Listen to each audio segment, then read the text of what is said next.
स्वर कोकिला के नाम से मशहूर जानी मानी गायिका लता मंगेशकर का निधन हो गया है।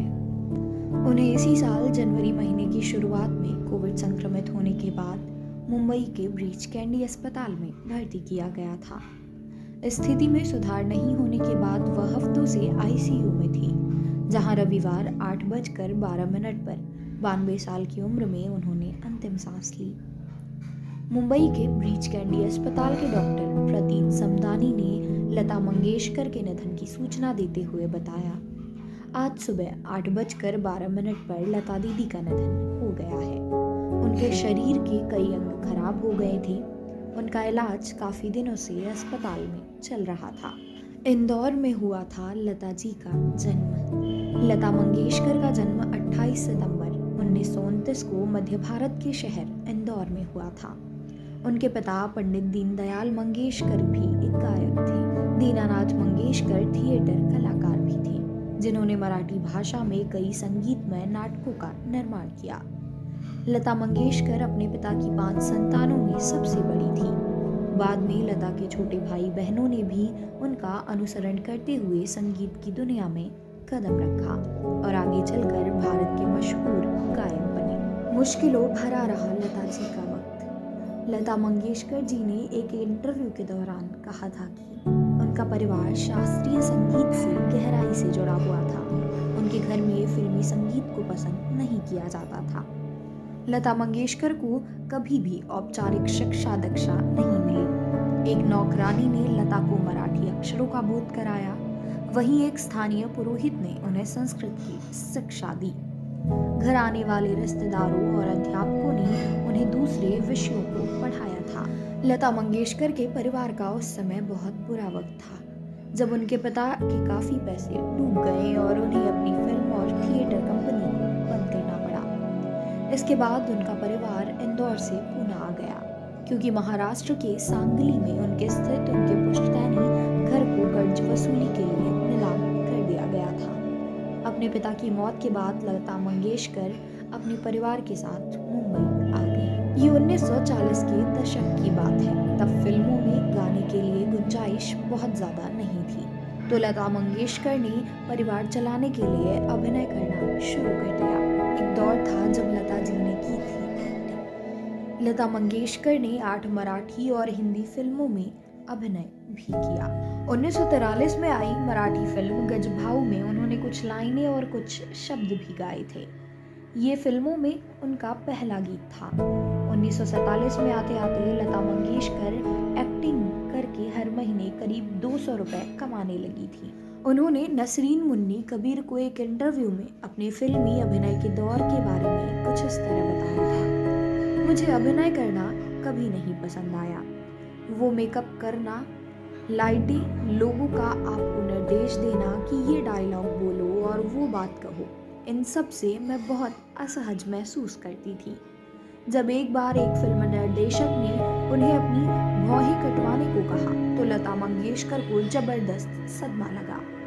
निर्देशक ने कहा था कि उनकी भौहें बहुत मोटी हैं, लेकिन लता को निर्देशक की बात माननी पड़ी थी। लता जी का पहला गाना।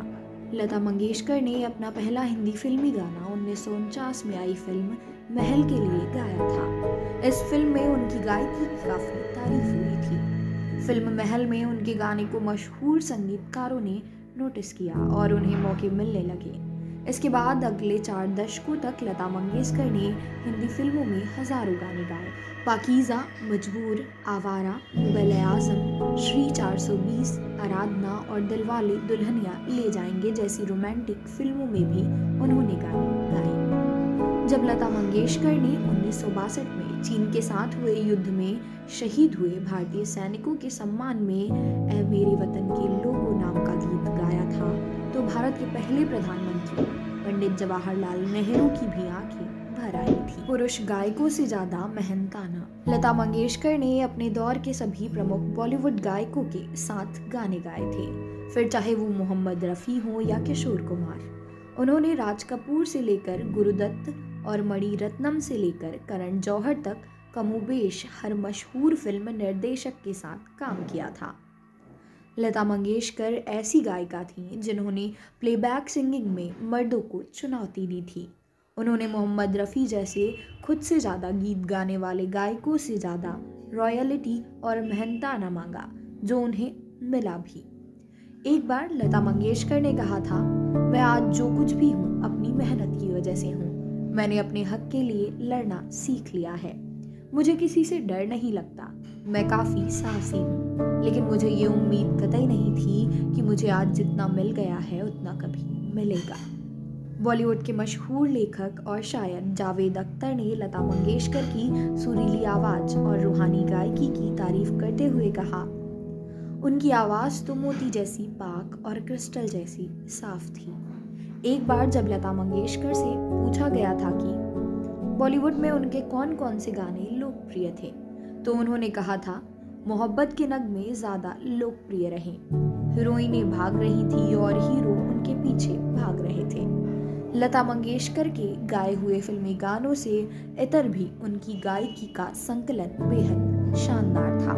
लता जी को कारों, कुत्तों और क्रिकेट का भी शौक था। लता मंगेशकर दुनिया के मशहूर संगीतकारों मोजार्ट, बेथोवन, शॉपिन, नैट किंग कोल, बीटल्स, बारबरा स्ट्रीटसैंड और हैरी बेलाफोंट के बनाए संगीत को सुनना पसंद करती थी। एक बार वो जर्मन मूल की अमेरिकी अभिनेत्री मार्लीन डिट्रिक को स्टेज पर अभिनय करते हुए देखने के लिए विदेश तक गई थी। उन्हें स्वीडन की अभिनेत्री इनग्रिड बर्गमैन के नाटक देखने भी बहुत पसंद थे। लता मंगेशकर को फिल्में देखना भी अच्छा लगता था। उनकी सबसे पसंदीदा हॉलीवुड फिल्म थी द किंग एंड आई। लता ने एक बार बताया था कि उन्होंने ये फिल्म कम से कम 15 बार देखी थी। उनकी दूसरी पसंदीदा हॉलीवुड फिल्म थी सिंगिंग इन द रेन। लता को कारों का भी बहुत शौक था। जिंदगी में अलग अलग मौके पर उन्होंने भूरे रंग की हिलमैन और नीले रंग की शेवर्ले कार अपने पास रखी थी। इसके अलावा उनके पास क्राइसलर और मर्सिडीज कारें भी हुआ करती थी। घर में लता मंगेशकर ने 9 कुत्ते पाले हुए थे। वो क्रिकेट की भी बहुत बड़ी शौकीन थी। अक्सर वो रिकॉर्डिंग से ब्रेक लेकर टेस्ट मैच देखा करती थी। लता बड़े शान से बताया करती थी कि उनके पास सर डॉन ब्रैडमैन का ऑटोग्राफ है। खाना पकाना और फोटोग्राफी करना उनकी हॉबी थी। शुरू में उनके पास रॉलीफ्लैक्स कैमरा था। छुट्टियों में वो जब अमेरिका जाती थी तो वो रात भर स्लॉट मशीन में खेला करती थी।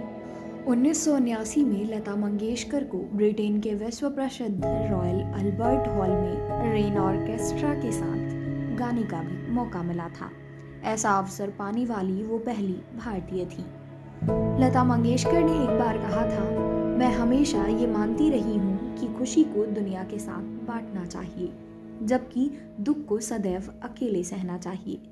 लता मंगेशकर के गाए सदाबहार गानों से करोड़ों भारतीयों की जिंदगी में खुशियाँ भरी, और जैसा कि नसरीन मुन्नी कबीर कहती हैं, लता के गाए गाने करोड़ों भारतीयों की जिंदगी का संगीत बन गए।